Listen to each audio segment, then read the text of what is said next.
السلام عليكم ورحمة الله وبركاته. ازيكم عاملين ايه؟ يا رب تكونوا بخير واحسن حال. فيديو بقى النهارده جديد، وفيديو كده شهي من الحاجات بقى والاكلات الطيبة على قلبنا كده، يعني على معظمنا يعني. آه قبل بقى ما نبدأ اي حاجة، زي ما انتم شايفين كده هنعمل مكرونة بشاميل ونعمل جلاش باللحمة المفرومة. قبل ما نخش بقى في التفاصيل الكتير بتاعتنا كده، نصلي طبعا على سيدنا محمد. اللهم صل على سيدنا محمد وعلى آله وصحبه وسلم. ثانيا نحط لايك كده للفيديو، طبقوا معايا الخطوات كده زي ما انا، يعني زي ما احنا ماشيين. حطوا لي لايك جميل كده للفيديو. ثالثا نضغط على كلمة اشتراك اللي تحت، نفعل زر الجرس اللي جنبها، يعني تضغطوا على كلمة اشتراك جنبها علامة جرس، هتضغطوا عليها تختاروا كلمة الكل. ليه بقى؟ عشان لما انزل فيديو جديد يجيلكوا انتم بقى، يعني يجيلكوا اشعار بالفيديو الجديد اللي انا هنزله. المهم بقى زي ما انتم شايفين هنا معانا بقى كل مقاديرنا وحاجاتنا. معانا المكرونة والأقلام واللبن واللحمة المفرومة والجلاش والخضار بقى بتاعنا. قشرنا بقى البصل وناخد الخضار كده نغسله غسلة حلوة. بصوا بقى الحاجات اللي تفتح النفس في أثناء الطبيخ، يعني الطبق اللي انتوا شايفينه ده. بحب أنا ألوان الخضار كده تبقى كلها مع بعضها، الواحد يحس ان هو بيطبخ أو بيطبخ بنفس. عارفين انتوا بقى جو المسلسلات بتاع زمان كده، اما كان الواحد يتفرج على مثلا على مسلسل او فيلم، وقاعدين بقى ستات البيت بقى يجهزوا في الاكل، تلاقيهم عاملين صواني كده خضار قدامهم، معرفش ايه اقول الناس دول ايه يعني. تحس ان المنظر بيبقى مغري شويه. ف يعني من الحاجات اللي انا بحبها كده وانا بطبخ، ان الخضار كده ايه يبقى ملون كده قدامي. هنا طبعا معانا البصل، ربنا يحسن ما بين ايدينا جميعا. البصل بقى هنفرمه الاول في الكبة علشان نعصج اللحمة المفرومة.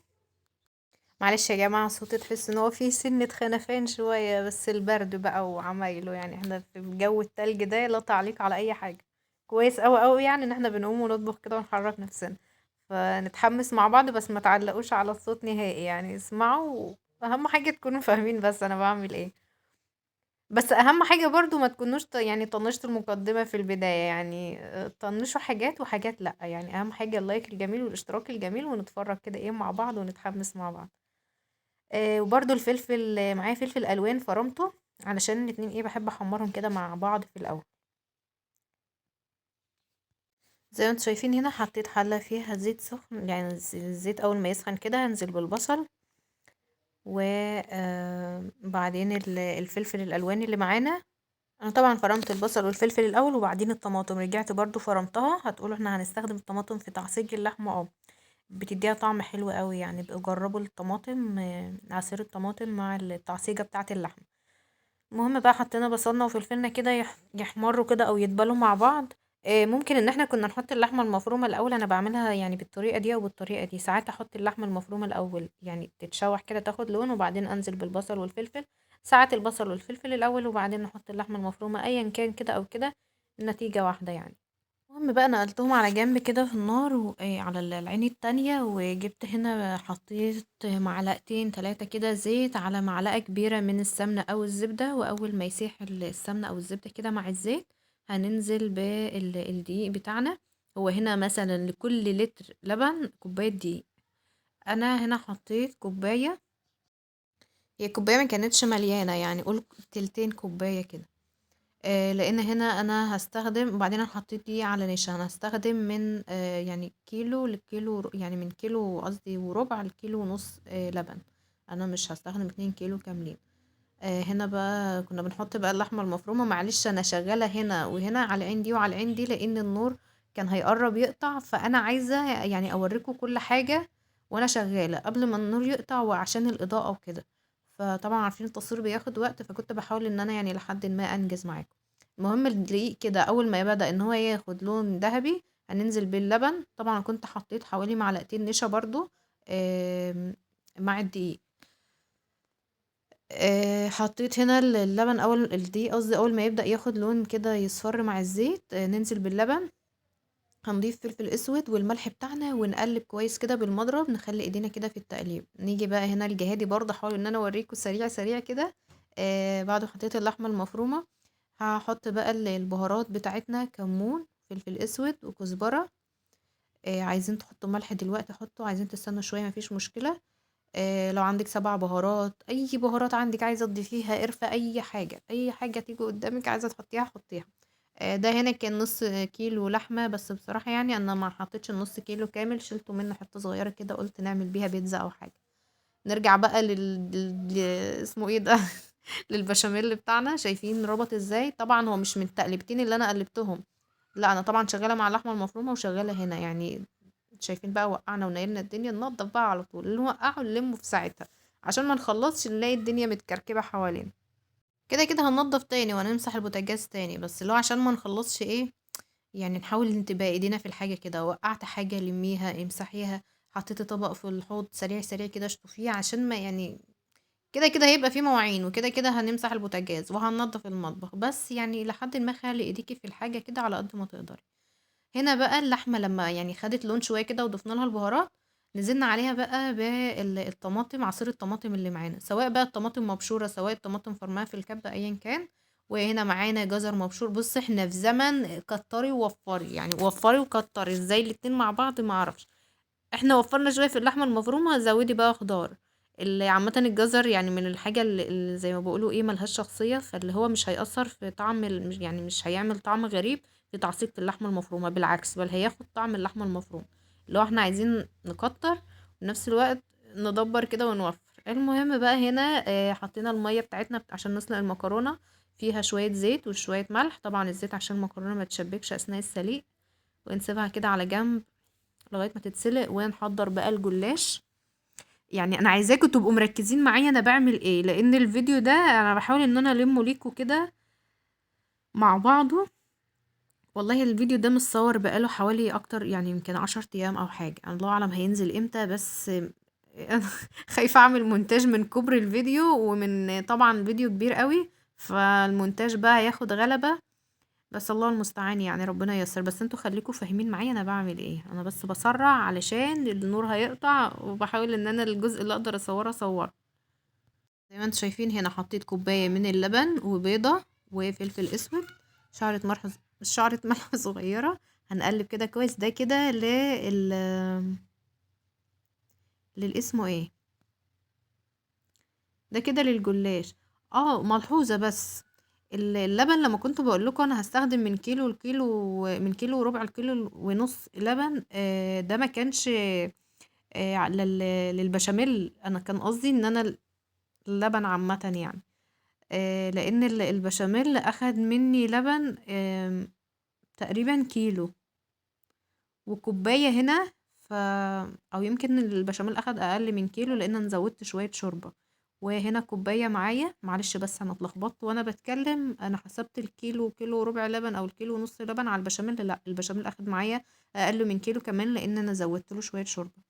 وهنا معانا للجلاش، لفة الجلاش بتاخد كوباية لبن وبضاية.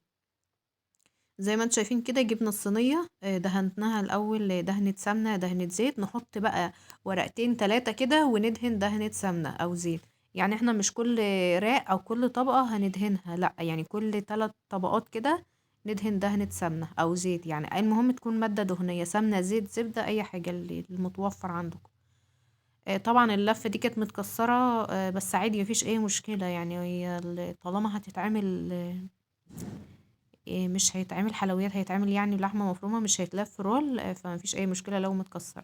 طبعا المكرونة كانت اتسلقت، انا زي ما قلت لكم لا اقدر نصوره بس انتوا ايه خليكم معايا كده. المكرونة كانت اتسلقت، هتحطها كده تتصفى. انا بس مش عايزة برضو ان انا اعدي اي خطوة، يعني كل حاجة اعملها تشوفوها ونكمل زي ما احنا ماشيين.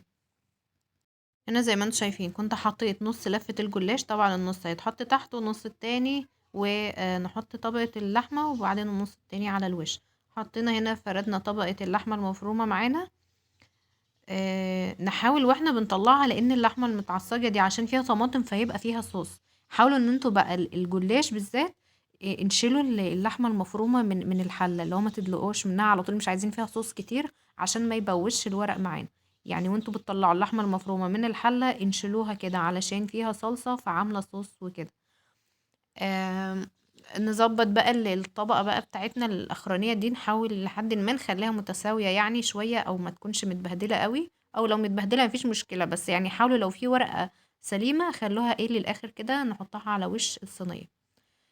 كملنا بقى طبعا زي ما قلت لكم كل 3 ورقات هندهن دهنة سمنة. هنا بقى اخر طبقة هندهنها برضو دهنة من السمنة او الزيت، وبعدين نقطعها مكعبات زي ما انتم شايفين. طبعا الجلاش باللحمة المفرومة مفيش اسهل من كده. كل اللي عملناه فردنا الجلاش في الصينية ودهناه، عصجنا اللحمة حطيناها في النص، نكمل راس الجلاش بتاعنا. معلش انا عارفة ان انا اكون مخيلكم بس هي بس اتجاهات التصوير وانا اصلا كنت يعني بعمل بسرعة، اللي هو عايزة انجز بقى علشان الوقت والنور ما يقطعش وكده.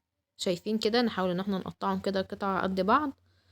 ندخلها بقى الفرن، او تقريبا سبتها على جنب مش فاكرة.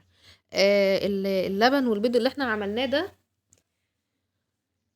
طبعا مش هيتحط دلوقتي. انا هندخل الجلاش شوية كده في الفرن لغاية ما يبدأ ياخد يصفر شوية، وبعدين هننزل عليه باللبن والبيض. مش هنحط اللبن والبيض على الجلاش وهو ني، لان بصراحة ما بيديش نتيجة يعني ايه، مش ظريفة يعني، ما بيحمرش الأرضية بتاعته ويخليه مورق وكده. ندخله الفرن يصفر شوية كده ويحمص شوية، وبعدين ننزل باللبن والبيض. هنا بقى جبنا المكرونة بتاعتنا بعد ما اتصفت كويس، هننزل عليها ب3/4 البشاميل اللي معانا، ونسيب شوية بشاميل طبعا عشان الوش. نقلب كده كويس. نجيب بقى الصينية، هنحط نص المكرونة اللي معانا نفردها في أرضية الصينية زي كأننا هنعمل الجلاش برضه، يعني باختلاف بس ان ده جلاش وان ده مكرونة. بس طبعا المكرونة ضايفين ليها بشاميل، يعني كل حاجة لها تركاتها بقى وحركاتها وكده. بس اهم حاجة افكركوا تاني وتالت ورابع، وهنفضل افكركوا لغاية لطول عمرنا كده، طول ما احنا بنعمل فيديوهات نذكر بعد كده. اللايك يا جماعة، اللايك اهم حاجة، والاشتراك في القناة. والله ببصوا يعني بيبقى في بالي كلام كتير قوي كده الواحد يقوله نتسلى بيه واحنا بنعمل الفيديو او بنعمل مونتاج، بس بصراحة ساعة ما بعمل مونتاج الكلام بتبخر. ليه بقى؟ لان الحاجة اللي انتوا شايفينها في، يعني مثلا اذا كانت الموضوع ده اخد مني ساعة ونص مثلا في المطبخ، فانا هنقول مثلا خد مني تصوير 45 دقيقة. انا لما جمعت الفيديوهات اتضح ان الفيديو معايا 46 دقيقة وكام ثانية. انا اللي عندي دلوقتي في الدقيقة ال12. فعارفين بقى شفت الواحد قص وقت قد ايه. انت طبعا يعني اللي فاهم في التصوير وفي الوقت اللي انا بقوله ده فاهم انا بقول ايه. فعلشان ان احنا نفتح في مواضيع وفي حاجات، في حاجات كده ببقى عايزة ان احنا نتكلم فيها، بس بصراحة ساعة المونتاج بحاول لحد ما ان انا اقصر الفيديو ونلم الدور كده، فالكلام كله بيروح والمواضيع كلها بتروح بصراحة. المهم بقى زي ما شفتوا كده حطينا بقى طبقة اللحمة المفرومة في النص، ونزلنا بطبقة المكرونة الأخرانية، ونزلنا بطبقة البشاميل الأخيرة اللي احنا كنا عيننا. مش حاطين بيض ولا حاطين أي حاجة، كفايانا بيض وكفايانا لبن وكفايانا كل حاجة. يعني البيض بقى يعني بقت أسعاره ضربة. هنا اللي كنت حطيت الجلاش يا دوبك يعني من تحت كده أخد لون أصفر شوية، هو اللون مش ظاهر قد كده في التصوير. بس انا طلعت كده، انا حطيتها حوالي 5 دقايق او يعني 7 8 دقايق بصراحة. وبعدين طلعتها حطيت اللبن والبيض، اخر شوية لبن ببيض حطيهم في طرف الصينية في حرف الصينية، عشان لو باقي بياض او حاجة ما يعني ما يعملش، تكونوا حطيتوه على وش الصينية كده او في نص الصينية لما تستوي تبان. اخر شوية بيض بلبن كده هيبقى فيه بيض مركز كده، حطوه في طرف الصينية يا جماعة ودخلوها تاني الفرن بقى مع البشاميل. هنعمل ايه؟ زي ما انتم شايفين هنغسل مواعين، هنتسلى. انا ما بقاش بحب ان انا اظهر المواعين والحاجات دي، بس زي ما قلت لكم 100 مرة، زي ما بنشارككم افراحنا نشارككم متاعبنا بقى، نشارككم احزاننا. الجو التلج ده اللي مش طالب مواعين خالص. بس المكرونة البشاميل دي بتبقى مواعينها يعني بتعوز 3 حلل بقى، غير معالق غير مضرب غير معرفش ايه، لا مواعينها كتير. فيعني نتسلى بقى مع بعض كده، نحط بقى الجلاش في الفرن والمكرونة في الفرن، ويلا بينا بقى نغسل مواعيننا كده زي الشطار زي ما قلت لكم. اللي نخلصه هتقولي انت من ساعتها بتقولي الحاجة اللي تتوسخ اغسليها، الحاجة اللي تقع لميها. طبعا ما هو شايفين ده كله وانا كنت بنضف اول باول. بس ارجع لكم بس هنا ونرجع تاني. الجلاش هنا خلاص بدأ ان هو برضو يعني وشه يحمر بعد ما حطينا اللبن والحاجة والبيض. نراقبه المكرونة يعني بدأت ان هي تبقبق شوية كده. بس نخلي عينينا بالذات على الجلاش، لان طبعا ورقيات وكده، فمش هتاخد سوا قد المكرونه. فنخلي عينينا على الجلاش من وقت للتاني كده، نبص عايز نضيره، عايز نلف ونقلبه كده يعني. عينينا على الجلاش بالذات. نرجع بقى لمواعيننا. انتوا بتقولوا، او ممكن حد يقول، انت بتقولي نضفوا اول باول واغسلوا اول باول، ودي النتيجة النهائية يعني قدامك. يعني ده الطبيعي، لان ده حاجة المكرونة، والمكرونة لسه داخلة الفرن. فلو هتبقى على قد مواعين الحاجة اللي احنا شغالين بيها فتمام، ندخل حاجتنا الفرن، مش نستنى بقى لبعد الغدا نقوم نغسل المواعين دي. لا، واحنا شغالين كده. بحس ان انتوا لما تيجوا تاكلوا بالذات في الشتاء كده، الواحد بياكل وبيبقى عايز ينام مكانه، وبيبقى عايز حد ياخد ايديه كده يغسلها ويجيبها تاني. يعني الشتا ده يعني صعب، والسقعة دي صعبة صعبة، فالواحد بياكل ودماغه بتتقل. فاللي هو انا مش هسيب المواعين دي بقى كلها، الكلام ليكوا كلكوا يعني، مش نسيب المواعين دي وليا انا كمان. ونروح نتغدى ونظبط الدنيا ونرجع بقى نعيط ان احنا ورانا مواعين. لا، نخلص كده ساعة ما نحط الاكل او نحط الغدا، اي مواعين نقدر ان احنا نفضيها نشطبها، نفضيها ونشطبها. ولو نقدر نغسل البوتاجاز كمان نغسله. قادرين كمان تكنسوا المطبخ وتروق، بصوا اي حاجه تقدروا تعملوها قبل الاكل اعملوها، لان صدقوني الموضوع بيبقى صعب، يعني صعب جدا لو انتوا بتاكلوا مننا وعايزين تناموا. فيا دوبك هيبقى ايه بعد الاكل على قد غسيل طبقين اللي انتوا واكلين فيهم، غسيل المعالق كده، الصينيه بتاعه الاكل. بس الى حد ما يعني ايه نروق الدنيا كده ونظبط الدنيا. ونظبط الدنيا زي ما مالك بيقول، قول لهم ظبطوا الدنيا. ظبط الدنيا. بذمتكم مش حاسين ان في راحة نفسية كده واحنا بنشطب المواعين كده؟ بصوا، من اللحظات السعيدة على قلبي ان انا بشطب الحوض ده. اكيد والسعيدة على قلبكم جميعا ان الواحد بعد ما يخلص غسيل مواعين لحظة بقى غسيل الحوض، او غسيل الهدوم لحظة بقى ما الواحد يلاقي اللي خلاص غسلنا هدوم ونشرنا، تلاقي اللي ثبت الغسيل فاضي كده، تحسي بانتعاش وراحة نفسية. يا سلام كده، المية بقى والصابون والرغاوي دي من الحاجات المهدئة للأعصاب، الحاجات اللي يعني طاقة إيجابية كده، عكس المنظر السلبي اللي احنا كنا شايفينه في الأول. يعني لو حسيت ان انتوا نفسيتكم ارتاحت، ادعوا لنا دعوة حلوة كده من قلبكم. طبعا هنا بقى زي ما انتوا شايفين طلعنا المكرونة فوق. الجلاش انا سايباه. اه الجلاش سايباه تحت الجلاش انا سايباه تحت كده على النار الهادية، والمكرونة كنا طلعناها فوق، هطلع برضو الجلاش. يعني نراقب بقى زي ما قلت لكم، دي تسويتها غير دي، هي اي نعم النار واحدة، بس ده ممكن يعني الجلاش عايز نار هادية شوية، بحيث ان هو ايه يبقى متحمص كده وواخد لون هادي كده وجميل. يعني لو هناكل على شمعة مفيش اي مشكلة، هدي يا مالك شوية.